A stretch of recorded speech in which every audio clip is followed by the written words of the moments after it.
Episodio 9.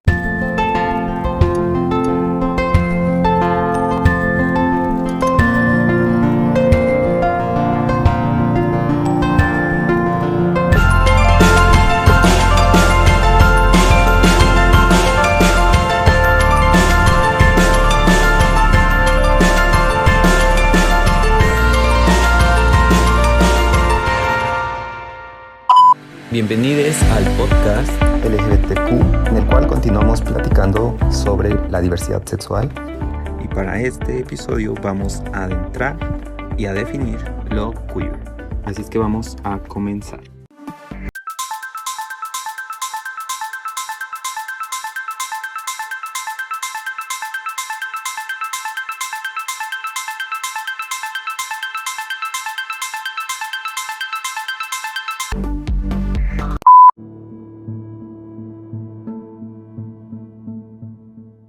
Al hacer un recuento de todas las letras que conforman el universo de la diversidad, es fácil, incluso para los no heterosexuales, extraviarse y confundirse.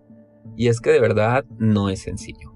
¿Cómo plantarnos frente a las siglas LGBTTIQA sin sentirnos un poco abrumados ante lo que bien podría ser como un acertijo o una sopa de letras? Dentro de este laberinto hay una identidad que en lo particular llama la atención y es la correspondiente a la letra Q. Si tomamos la traducción literal de este término, nos encontramos con que es simple y llanamente raro. Pero detrás de este término y de cómo terminó en las identidades sexogenéricas diversas, hay una historia que conjunta rebeldía, el desafío a la discriminación y la victoria de los marginados.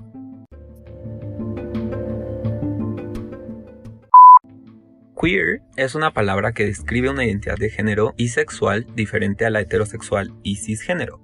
Las personas lesbianas, gays, bisexuales y transgénero pueden quizá identificarse con la palabra queer. Queer a veces se usa para expresar que la sexualidad y el género pueden ser complicadas, cambiar con el tiempo y no encajar del todo en una identidad u otra. Por ejemplo, el ser hombre, ser mujer, ser gay o ser hetero. Por su historia, la palabra queer puede tener un sentido negativo, ya que antes se usaba, y a veces todavía, para despreciar y faltarle el respeto a las personas LGBTQ.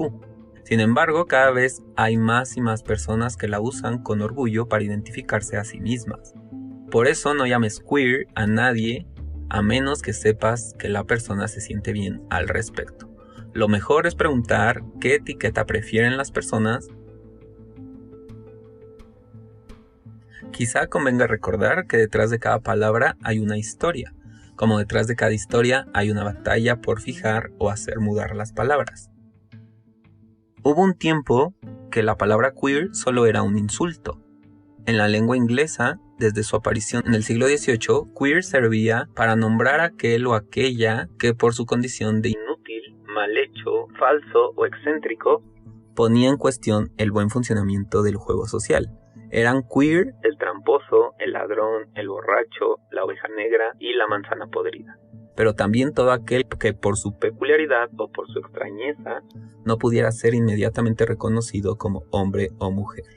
Esta palabra no parecía tanto definir una cualidad del objeto al que refería, como indicar la incapacidad del sujeto, que habla de encontrar una categoría en el ámbito de la representación que se ajuste a la complejidad de lo que pretende definir. Por tanto, desde el principio, queer es más bien la huella de un fallo en la representación lingüística que un simple adjetivo. En Inglaterra, en el siglo XIX, el término queer era utilizado con la connotación de torcido y era asociado con todo aquello que no encajara con los modelos hegemónicos de éxito, lo bien visto, lo socialmente deseable. En este sentido, tanto las prostitutas, los vagabundos, los homosexuales, Los pervertidos eran cobijados bajo ese término, mismo que los acompañaba como una suerte de marca de Caín. Ser queer era, podría decirse, todo aquello que representa una falla en el sistema capitalista de prosperidad o que fisura los principios positivistas del amor, orden y progreso. Los queer eran todo menos criaturas domésticas, no solo significaban el fracaso del capital, sino que en el colmo del cinismo no deseaban ni buscaban la redención. Tal vez el primer queer que la historia reconoce como tal fue el genio de la literatura Oscar Wilde. con sus atuendos amariconados y una agudeza envidiable, Wilde iba sembrando el escándalo por donde iba. Auxiliado por su afilada pluma, rechazó valores como la virtud y la abstinencia, haciendo apología a los excesos y las perversiones. Quizá una de sus frases más icónicas y con la que sembró las bases de lo queer fue: "La única manera de librarse de la tentación es ceder ante ella". En este contexto, la palabra queer era utilizada aún como una ofensa que pretendía no solo herir, sino también señalar públicamente y segregar. Pero tiempo después la historia cambiaría. Los queer se mostraron decididos a no aceptar que se utilizara ese término para burlarse de ellos, así que lo adueñaron como un estandarte de libertad y orgullo. Pero esta apropiación del término no surgió de la nada. Tuvo que llegar la pandemia del SIDA en los 80 para que los señalados como responsables de uno de los problemas de salud pública más grave en la historia contemporánea buscaran un término que históricamente había sido utilizado para agredirlos, para utilizarla como una suerte de escudo lingüístico. Fue así como los que antes eran señalados como raritos o torcidos bajo la palabra queer, ahora tomaban esa palabra para adueñársela como una insignia militar que simbolizaba todas y cada una de sus luchas. La palabra queer entonces dejó de ser un instrumento de represión para convertirse en un instrumento revolucionario. Si ya en los años 60 se había dado una primera revolución sexual, en los años 80 ocurría una segunda, en la que los raritos comenzaban a mostrarse orgullosos de su identidad, con una palabra que desde hacía mucho había sido considerada como un insulto. Y así, el término queer se empoderó, comenzó a representar todas las sexualidades periféricas que desafiaban al estatus y lo socialmente aceptado. Los queer eran los orgullosamente raros, los que no se conformaban con lo convencional. Si una relación no perseguía el ideal monógamo, si no buscaba la procreación, si predicaba el amor libre o integraba a más de dos personas en su ecuación, pues entonces cabía bajo la campana de lo queer. Es prudente aclarar que ser queer no puede entenderse como sinónimo de gay, como llegó a serlo hace un tiempo. De ser un sinónimo, su inclusión en las siglas LGBT no tendría sentido. Queer podría ser más bien una renuncia a escuchar el llamado de las sirenas de lo socialmente aceptado como correcto. Lo queer y quienes lo predican se muestran siempre resueltos a no apoltronarse en una etiqueta fácilmente convertible en un objeto de consumo. Lo queer así es un blanco móvil que elude a la amenazante mira del capitalismo, de todo lo que siempre está buscando apropiarse de conceptos para apropiárselos y usufructuarlos hasta dejarlos carentes de contenido. Entonces, ¿qué significa ser queer? Porque bien podríamos llegar hasta este punto del episodio y seguir preguntándonos ¿y qué es ser queer? Bueno, pues esto significa vivir fuera de lo establecido, de lo que la sociedad define como normal, pero específicamente en relación con tu preferencia sexual e identidad y expresión de género.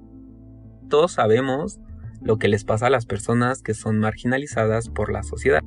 Sufrirán violencia, sufrirán estereotipos y sufrirán por ser excluidos de las conversaciones importantes que mueven a la sociedad. Las personas queer sufren de muchas discriminaciones por la familia, por los hospitales, por las instituciones religiosas, por los medios de comunicación incluso, pero específicamente por hombres heterosexuales.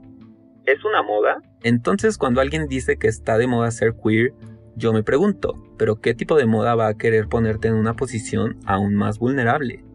¿Qué tipo de moda va a querer poner tu vida en peligro? Una persona heterosexual que se vuelve queer por moda rápidamente se dará cuenta de que la sociedad maltrata a la comunidad LGBTIQA+. La vida privada y pública de estas personas es compleja debido a la discriminación que viven en casi todos sus círculos sociales. Nadie gana privilegios describiéndose como queer. Estas personas no lo son porque esté de moda, sino porque así se sienten en sus cuerpos, en sus mentes y en sus corazones. Se identifican como queer porque para vivir una vida auténtica y autodeterminada han seguido sus corazones y han amado a las personas que aman sin importar de que estas personas sean hombres, mujeres o se identifiquen fuera del espectro binario. Quienes dicen que es una moda, también dicen que es un invento de los países desarrollados como Estados Unidos y tienen un poco de razón. La teoría queer ha sido criticada extensivamente por sus planteaciones eurocentrísticas, que significa que solo piensan en sus propias personas, tradicionalmente en personas blancas y por lo general adineradas. ¿Cuál es la diferencia entre un género queer y las personas no binarias? Para esto es importante recordar y retomar nuevamente el episodio 1, en donde platicamos del sexo, del género, de la identidad y de la expresión. Las personas no binarias son aquellas que se sienten ajenas a categorías de lo masculino y lo femenino y rechazan que deban identificarse con un polo. Más bien, reconocen aspectos de ambos, eliminando las etiquetas de género independientemente de cómo nacieron. Hablamos de personas genderqueer con aquellas que tienen la inconformidad con el espectro binario, femenino y masculino, y se definen con otros géneros como bigénero, pangénero o andrógino. Posteriormente vamos a profundizar en qué es cada uno de estos géneros. Es importante recordar que todas las personas no binarias son genderqueer o queer, pero no todas las personas genderqueer o queer son no binarias.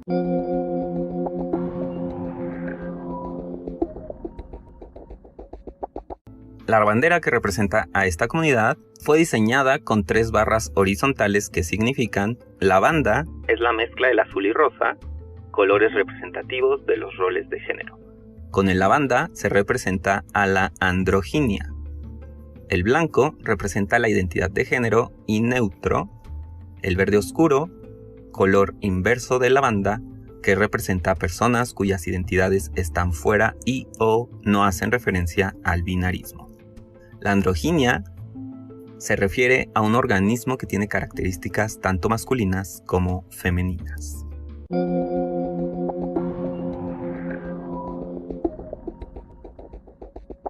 Y para este episodio no vamos a contar con un testimonio de alguna persona que pertenezca al grupo queer, pero encontré un sitio que me pareció muy interesante. Es un sitio para la comunidad queer en el que las personas redactan cartas, la mayoría de ellas anónimas, pero dejan ver o dejan saber el por qué se sienten más identificadas con este grupo.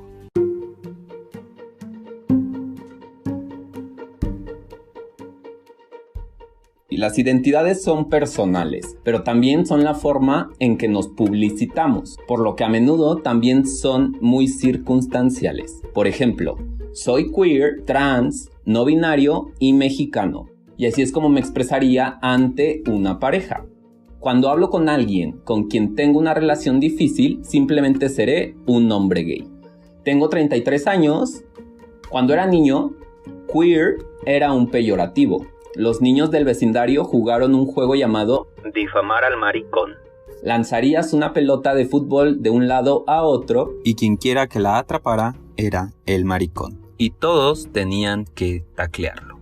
Así que si atacar a los queer fue literalmente un ritual de la infancia, como adulto he sido acosado con estos mismos insultos. Y entonces entiendo por qué las generaciones anteriores a mí se resisten a la palabra. Dicho esto, sé lo empoderador que se siente recuperar palabras que se han utilizado para dañarnos. Aprecio lo queer específicamente porque siempre ha tenido un sentido de abstracción indefinida. Incluso como insulto, la palabra describía a aquellos que existen fuera de lo que exige la sociedad, por lo que es apropiado que el término ahora desafíe todas las restricciones del amor y de uno mismo que el mundo nos ha impuesto. En otra carta,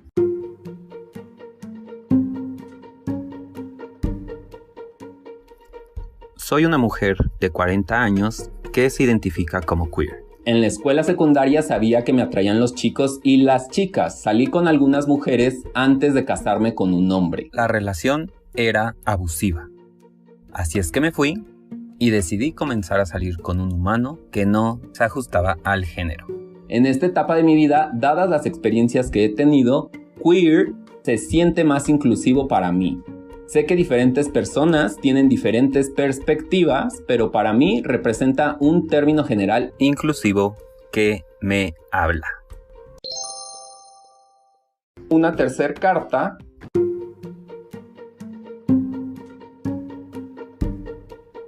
Como sinónimo de no heterosexual, queer es una palabra general para una amplia variedad de personas en un espectro de orientaciones sexuales e identidades de género. Me encanta la inclusividad del término, pero para mí prefiero gay por su especificidad.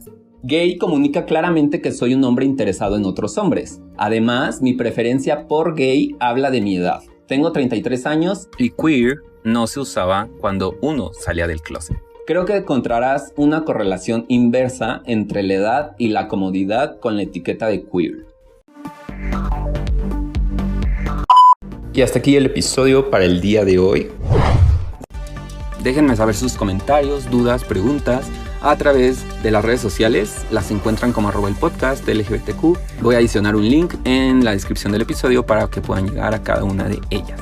Recuerden que dar un like, un compartir, un suscribirse en YouTube ayuda mucho para que toda esta información pueda llegar a más y más personas y de esta manera nos encaminemos a ser esa sociedad que vive, incluye, respeta y es empática con la diversidad. No me queda más que recordarles que mi nombre es Oscar Olmos y que nos escuchamos en el próximo episodio para continuar construyendo conocimiento, derribando prejuicios.